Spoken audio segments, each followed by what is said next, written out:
ইয়া আল্লাহ, আমি তো আপনারই এক গুনাহগার বান্দা। এই দুনিয়ার সামান্য আগুনই যখন সহ্য করতে পারি না, তাহলে জাহান্নামের আগুন কিভাবে সহ্য করব মালিক? গুনাহ করতে করতে আমি ক্লান্ত, ভেঙে পড়েছি ভিতর থেকে। প্রতিদিন নিজেকে প্রতিশ্রুতি দেই আর না, কিন্তু আবারও ভুল করে ফেলি। ইয়া রব, আমি খারাপ হতে চাই না, আমি শুধু আপনার কাছেই ফিরতে চাই।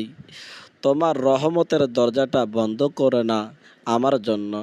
তুমি তো রহমান, তুমি তো রহিম। তুমি যদি না মাফ করো, আমি কোথায় যাব? তুমি যদি না ধরো হাত, আমি কিভাবে বাঁচব?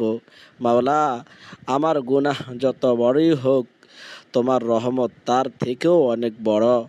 আমাকে জাহান্নামের আগুন থেকে বাঁচাও। আমার অন্তরটা পরিষ্কার করে দাও। তোমার পথে ফিরে নাও, কারণ আমি তোমাকেই চাই, শুধু তোমাকেই চাই।